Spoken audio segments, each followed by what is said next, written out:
心里面坚定的就有一个想法，就是在中国我能跳到自己的这个最好。 I was sure I could become the best of me in China as a ballerina. I didn't want to live and work abroad as a foreigner. Now, as director of the National Ballet of China, I represent 1.4 billion people when we go abroad to give performances. I'm honored and pleased to make a contribution to the development of ballet in China. 60-year-old Feng Ying is a world-renowned ballerina, choreographer, and artistic director. For about 5 decades, she has overcome one difficulty after another to pursue her dream of dancing. Since 2009, she has served as director of the National Ballet of China, the country's top ballet troupe. In this role, she has helped it to become a world-renowned performing troupe. In today's edition of Footprints, we tell the story of Feng Ying, China's dancing queen of ballet.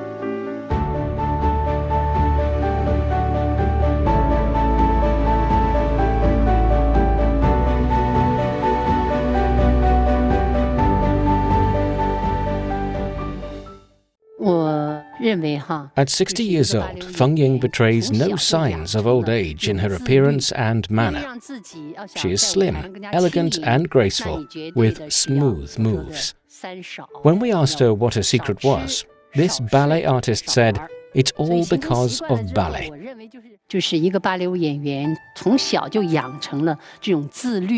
A ballet performer develops self-discipline from very early on in a career.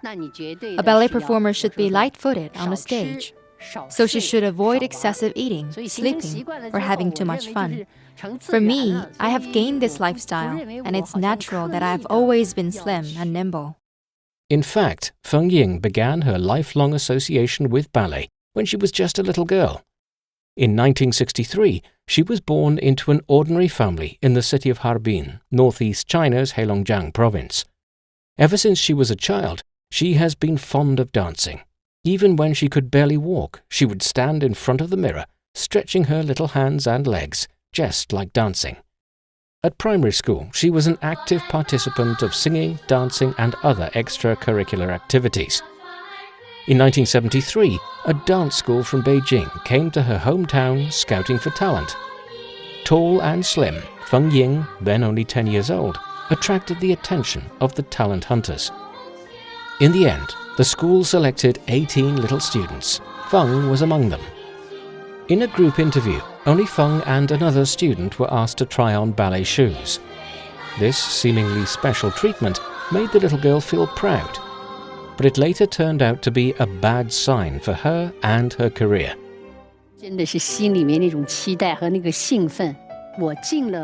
I was so excited and full of expectation at the moment when I was asked to try on the shoes. It's only after I came to the Beijing dance school that I learned the truth. The insteps of a ballet performer should be high and smooth, which is beautiful. But the insteps of my feet were not that high. According to the standards of today, I would not be recruited as a professional ballet trainee. Although Feng was not born with a pair of perfect ballet feet, she was still recruited by the Beijing Dance School, as the recruiters found that she was smart and hard-working, and that her tall and slim figure made up for the disadvantage. Eventually, Feng came to Beijing when she was 10 years old, excited and full of hope for her future as a ballerina. I still remember my first class at the dance school. My teachers taught us the very simple things, such as what ballet was. The feeling was different from when I was an amateur dancing-loving child. Of course, my innate love for dance and performance helped me in my professional training. Although her innate love for dance helped her, the training was still strict and meticulous. I must do the dance according to the standards. For example, for one simple movement, I had to practice it again and again and again. It's a slow and painful process. I did it day after day. Sometimes the harsh and repetitive training proved unbearable for the little girl. The training was very dull and monotonous. I found it tough, even though I was passionate about dancing. Once I got distracted from the training. I was caught by my teacher and was ordered to get out and stand still as a punishment. Though sometimes mischievous, the little Feng Ying was smart and worked hard. She soon got used to the life and training at the Beijing dance school. In 1978, Feng Ying was ready to graduate after 5 years of hard training at the school. She and her classmates began to rehearse their graduation work, Swan Lake. Created at the end of the 19th century, Swan Lake is one of the most famous ballets in the world. Swan Lake tells the tragic love story between Prince Siegfried and Princess Odette. One night, Prince Siegfried goes out hunting and chases a group of swans. One of the swans transforms into a young and beautiful woman called Odette. Odette and her companions were turned into swans by the evil Baron von Rothbard. The spell can only be broken if someone who has never loved before swears an oath of undying love and promises to marry her. At a grand reception at the royal palace, Prince Siegfried chooses the most beautiful woman present, thinking she is Odette. But it turns out to be the daughter of the evil von Rothbard, Odile. The prince later realizes his mistake and tries to make up for it, but in vain. Finally, Prince Siegfried and Odette throw themselves into the lake. With their death, the evil Baron's spell is broken. The roles of Odette, or the White Swan, and Odile, or the Black Swan, are like two extremes. One is good, the other is evil. The two roles are usually played by the same ballerina, so the requirements for her are very high.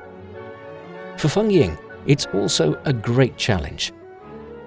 The decision to let Feng Ying play the double roles caused intense controversy among her teachers at the Beijing dance school. Her teachers were divided over whether she could play the double roles of Odette and Odile in Swan Lake. The scene of her teachers arguing about this matter remains vivid in her mind more than 40 years later. At a review session for our graduation work, I overheard my teachers arguing as I carried chairs for them. I heard one teacher saying, "Feng Ying really can't do it. Look at her waist. She will not make it for the role of Odile." But another teacher said, "She surely will make it. She not only mastered the dancing skills, but also the essence of how to depict the roles with emotions." Their argument was really heated. Feeling awkward, I immediately walked away from the scene with my head held low. Feng, now a ballet teacher herself, says both sides of the argument were reasonable. To play the two roles of Odette and Odile, a ballerina must have outstanding dancing skills, the capability to move from one extreme of emotion to another, and most importantly, stamina.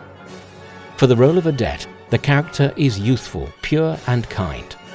Under an evil spell, her situation was tragic, weak and sad. But for the role of Odile, she is cunning and uses tricks to achieve her goals. One major challenge for a ballerina comes when she needs to depict the joys of Odile, when the villain grabs a feather in her hand, winning the trust of the prince. As Odile shows off, the ballerina has to speed up, rotating faster and faster. For Feng Ying, this could have proved challenging given one particular performance in her past. Once I fell down on stage. The incident happened during a student performance in my 3rd year at the dance school. I was supposed to dance 16 circles, but I fell down only after about 8 circles. The incident prompted Feng to double down on her daily training and practice. When her fellow students only made 32 circles, for example, she would always double the number, so as to solidify her firmness and capability in achieving the difficult dance moves. Fortunately, her hard work and improvement was noticed by some of her teachers, who insisted Feng Ying play the roles of Odette and Odile. Feng Ying didn't let them down. Her performance on stage won the applause of both her supportive teachers and those who previously doubted her capability.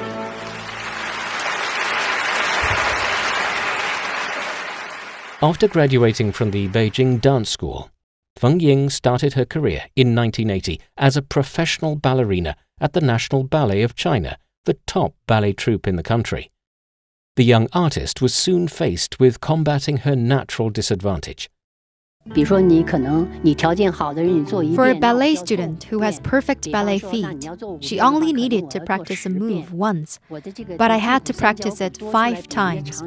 There was an extra triquetral bone in my feet. As a result, I was very painful in dancing. My feet were often swollen due to the extra bones. About 2 to 7 people in 100 have the extra triquetral bones in their feet. The bones don't have an impact on their movement in their daily lives, but they prove to be a defect for athletes and dancers who must accomplish fierce movements with their feet. Feng Ying had to face such a defect head-on.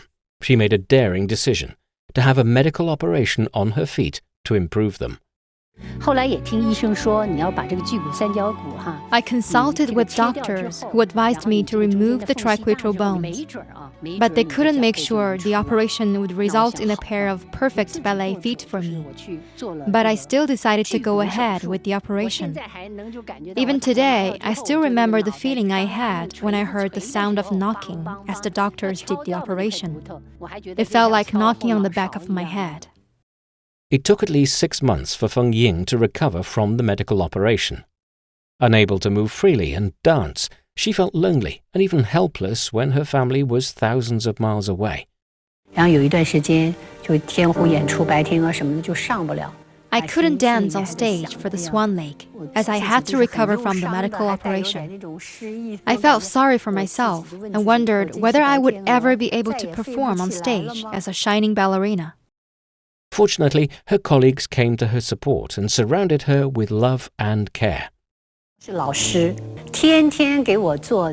My teachers and colleagues cooked pig's feet for me, saying the food was good for my recovery. They took good care of me, just like my family would do for me. I was grateful to them. It made me feel that the National Ballet of China troupe was a big family of love. With that love and care, Feng Ying finally recovered from the medical operation to her feet. She came back to the stage with renewed passion. I like every character I play because I put a lot of effort into each of them. In 1982, Feng Ying was selected by the troupe to study for 1 year in the French capital, Paris. This overseas experience was an eye-opener for her. In addition to training in professional ballet, I received an education in painting, music, sculpture, stagecraft, fashion, and so on. That 1-year study in Paris broadened my horizons. For a ballet dancer, her career would be greatly helped by her knowledge and sense in the broader artistic and cultural realms. After the 1-year study ended, Feng Ying came back to China. As the prima ballerina of the National Ballet of China performing troupe, Feng Ying danced its whole repertoire, putting all her passion into every character she played. In 1986, she received an invitation from the National Opera of Paris, which asked her to be a guest artist and perform in the opera of Don Quixote.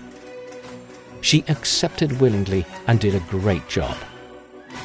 Her performance won the recognition of the ballet artists in Paris. One French ballet troupe asked her to join them and stay in Paris. But she declined the job offer. I could stay in France, and I had a good job offer. But in my bones, I've never had that kind of thought of living abroad. No matter what, I must pursue my career and life in China. In the same year, Feng Ying and her fellow dancers from the National Ballet of China went to perform in the United States for the first time. Their performance tour lasted for 50 days and was praised by the US media as a balletic dream journey. During their stay in the United States, Feng Ying further broadened her horizons. She came to interact with various dancers and artists from across the United States. Feng again received a job offer from one performing troupe in the United States. And again, she didn't take it up. Her decision was surprising at the time, when lots of Chinese chose to go abroad to pursue studies and careers in the 1980s and 1990s. Taking the National Ballet of China as an example, most of its leading performers went abroad. Only 3 stayed in China. Feng Ying was one of the 3. 心里面坚定的就有一个想法，就是在中国能跳到自己的这个最好。 I was sure I could become the best of me in China as a ballerina. I didn't want to live and work abroad as a foreigner. Now, as director of the National Ballet of China, I represent 1.4 billion people when we go abroad to give performances. I'm honored and pleased to make a contribution to the development of ballet in China. In 1992, Feng was 29 years old. Her career as a ballerina was to reach a climax. She was to play the heroine of The Red Detachment of Women, the first modern ballet in China, which had a successful debut in 1964. Based on the film of the same name, The Red Detachment of Women tells the story of a rural woman, Wu Chonghua. Wu escaped a life of slavery and joins an all-female army battalion led by the Communist Party of China on Hainan Island, fighting the Kuomintang army in the early 1930s. Feng is the 3rd-generation ballerina to play the heroine. It's not an easy job. To play the role, the ballerina's dance steps are more than just moves. She needs to explore the inner world of the musical and the role itself. In order to perform well, Feng kept practicing and sought tutoring from older artists. 第一代老的这个就是电影上的这些塑造的琼花。 The performers who took part in both the film and ballet opera of The Red Detachment of Women still lived at the time.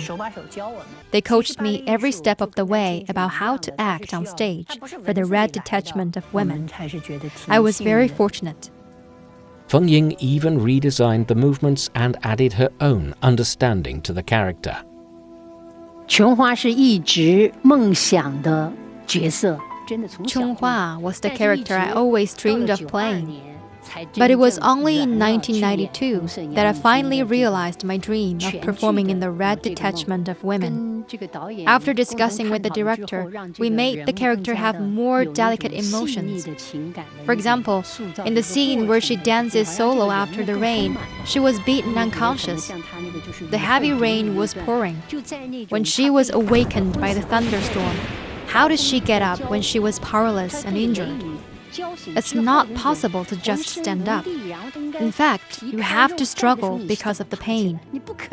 When you reach out your hand, it should be like exploring something and asking in the heart, where should I go in this dark night? It should be expressed as weakly as possible. This classic ballet has been staged worldwide thousands of times and is still popular today. The ballet brought worldwide fame to Chinese ballet dancers when it was performed for the late US President Richard Nixon on his ice-breaking visit to China in February 1972. Nixon said the ballet reminded him of the slave liberation movement in the US. Since its premiere, it has been performed more than 4,000 times in the US, the UK, France, Spain, Austria, and many other countries. Feng Ying says the Red Detachment of Women is different from the stylized ballet. Ballerinas in shorts holding rifles with bayonets on stage brought a new and different outlook to the world of ballet. The Red Detachment of Women is a symbol of Chinese ballet. Going forward, we as Chinese ballet artists must create our own works of ballet for the world.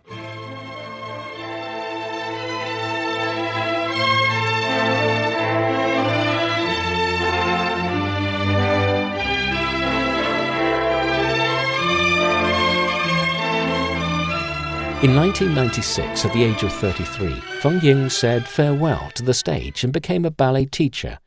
Her new role took some getting used to.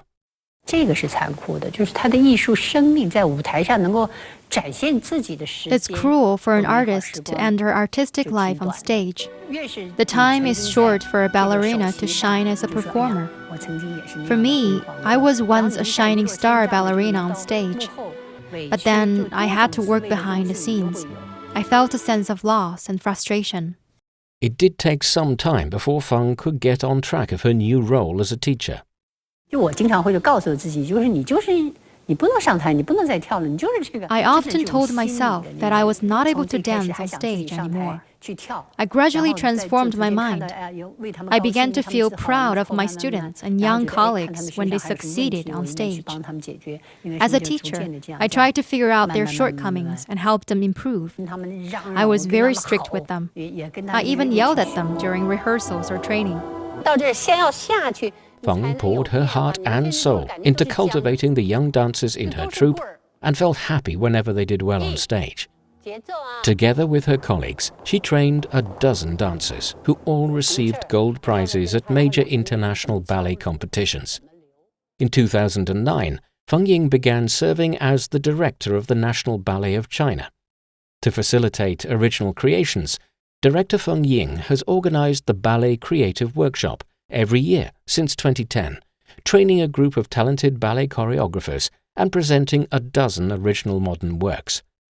Since then, the National Ballet of China has created a number of outstanding plays, including Chinese New Year, which is the Chinese version of The Nutcracker, and The Crane Calling, which tells a story of protecting cranes.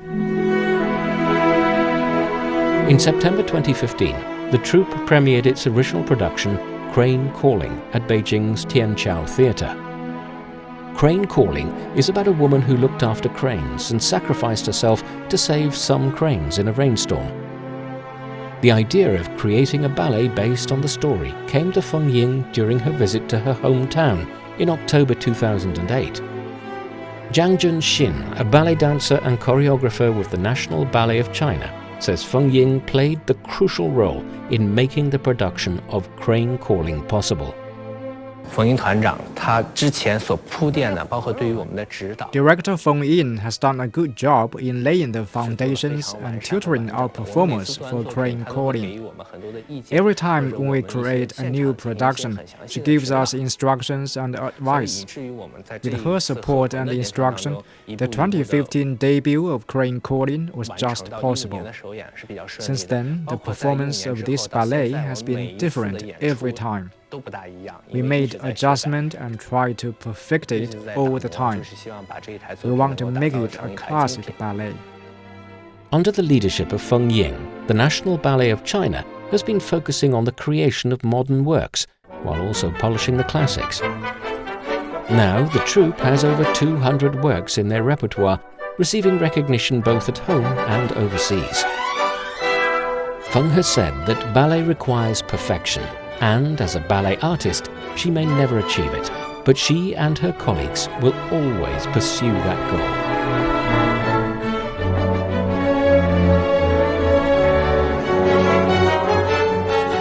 With that, we conclude this edition of Footprints.